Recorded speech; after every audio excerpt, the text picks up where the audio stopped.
Memang secara sosial, global ya, secara yang terjadi sekarang tren kabur aja dulu saya rasa sesuatu yang ada, sebetulnya ada dari dulu gitu ya, tapi memang semakin sekarang nih, semakin kesini semakin luar biasa berkembang gitu. Apalagi berbagai macam hal-hal baru yang tadinya tidak mungkin menjadi mungkin. Misal bekerja remote, kan tadi yang nggak mungkin menjadi mungkin. Atau orang dengan mudah bisa berpindah dengan cepat dan dengan murah gitu. Misalnya saja orang-orang yang bekerja let's say di Singapura gitu, dia bisa kan dengan Sabtu Minggu kembali ke Indonesia dan cost-nya nggak semahal dulu gitu. Jadi memang ini muncul karena globalisasi semakin kuat, perkembangan di bidang teknologi, informasi dan transportasi semakin cepat, sehingga orang-orang, terutama anak muda yang dengan cepat menyerap informasi itu punya keinginan yang lebih kuat untuk bisa menjelajah, mengeksplor dunia-dunia di luar sana yang mungkin mereka lihat dari informasi deras yang masuk ke mereka. Dan pada tataran itu saya rasa memang ya ada perubahan pola yang terjadi dari generasi yang lebih senior gitu kayak saya ke generasi-generasi yang sekarang yang mungkin lebih punya semangat, lebih punya keinginan untuk mengeksplor hal-hal lain yang lebih menantang.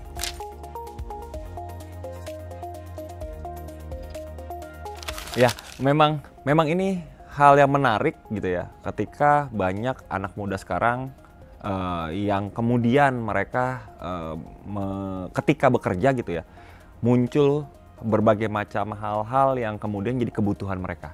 Maksud saya kebutuhan mereka misalnya kita sekarang sering kenal atau dengar istilah work-life balance misalnya gitu ya. Hal-hal yang tadi saya bilang, dulu generasi saya misalnya gitu ya, saya nih kebetulan millennials gitu, terpikir hanya bekerja berkarya, that's it, selesai gitu ya. Tapi kalau sekarang ya ternyata bekerja ya ada berbagai macam hal lain yang harus difikirkan gitu. Dan ketika memikirkan hal lain ini, terjadi demand atau terjadi hal-hal yang menjadi kebutuhan-kebutuhan bagi mereka. Sesuatu yang generasi saya nggak pernah pikirin. Kenapa? Karena keterbatasan tadi. Apakah kemudian hal-hal ini yang kemudian membuat mereka ingin keluar dari sebuah sistem yang terlalu kapitalis dan seterusnya? Menurut saya tidak sampai berpikir pada sistemnya, tapi lebih pada apa kebutuhan mereka. Mereka lebih aware sama kebutuhan mereka dan lebih berani menyuarakan apa yang jadi kebutuhan mereka dibanding generasi-generasi yang ada di zaman saya gitu. Karena tadi terutama di alam demokrasi atau negara demokrasi kayak kita, kebebasan berbicara kan cukup luas ya gitu ya. Dan pada titik itulah mereka berani menyuarakan itu, berani berpendapat tentang hal itu. Dan kita yang melihatnya gitu harus melihat ini sebagai sebuah peningkatan daya kritis dari generasi muda kita yang berani menyuarakan apa yang ada di kepalanya dan apa yang jadi kebutuhannya.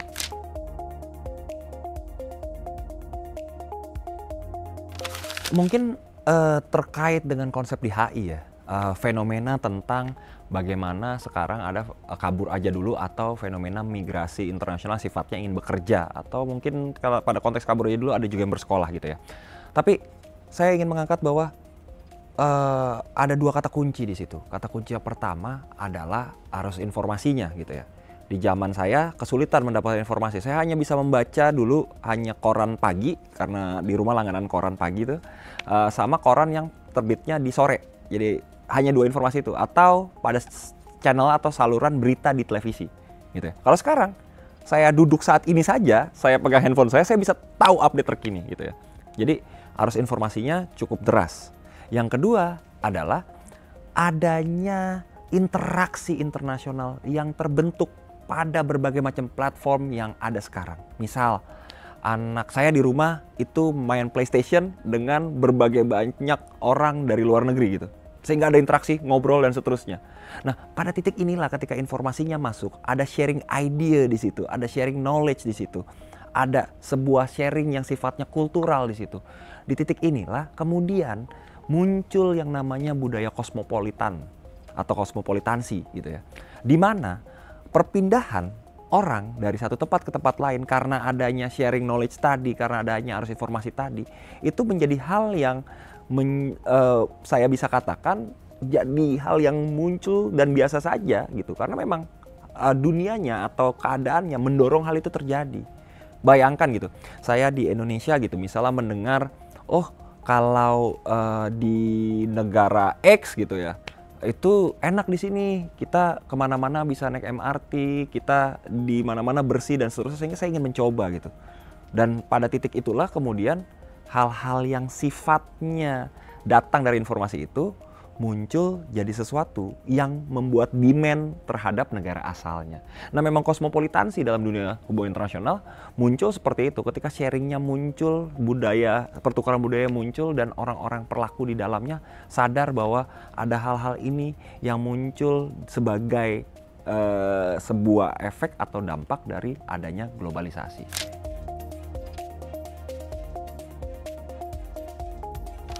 Saya selalu merasa begini ya, saat ini ya, saya selalu merasa kalau dulu kan kita kemudian ingin membuat image, kita ingin membangun propaganda gitu ya. Propaganda kan mempengaruhi pendapat publik gitu ya. Kita ingin membangun propaganda itu dibangun melalui media-media yang sifatnya mainstream. Misalnya televisi, misalnya radio atau surat kabar gitu ya.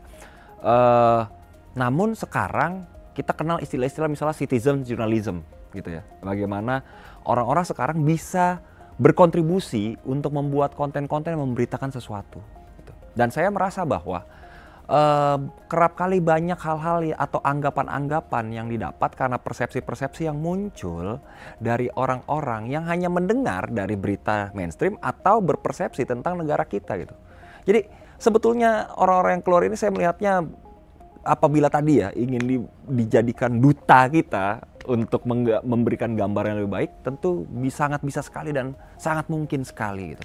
Ini akan menunjukkan bagaimana bangsa kita itu dikenal sebagai bangsa yang ramah. Ke beberapa negara yang saya pergi gitu, dan orang-orang di negara itu pernah berinteraksi dengan orang-orang Indonesia, mereka selalu mendapatkan kesan bahwa oh ternyata orang Indonesia tuh ramah ya. Oh ternyata orang Indonesia tuh tidak seperti yang saya bayangkan, oh sangat ketat, religius sekali. Oh enggak ya, ternyata juga interaksinya cukup baik, bahkan kalau sudah kenal dekat bisa sangat akrab. Dan pada titik inilah saya rasa pemerintah bisa menjadikan diaspora-diaspora kita ini untuk membangun image yang positif tentang kita. Karena ketika kita punya image yang positif, maka kita bisa meningkatkan pengaruh-pengaruh kita di dunia internasional. Kita bisa meningkatkan berbagai macam hal-hal yang kemudian bisa memberikan dampak bagi negara kita. Misalnya saja kita ingin bekerja sama dengan negara lain, lalu masyarakat di negara itu sudah sering berinteraksi dengan masyarakat di negara kita, dan mereka mengenal masyarakat kita masyarakat yang baik gitu ya. Maka tentu ketika itu muncul akan ada demand-demand dari masyarakat di negara tersebut kepada pemerintahnya untuk dapat bekerja sama. Jadi tentang bagaimana kita kemudian dapat membuat mereka menjadi duta-duta kita, disinilah pentingnya kita melakukan engagement yang nyata dengan diaspora kita di luar negeri.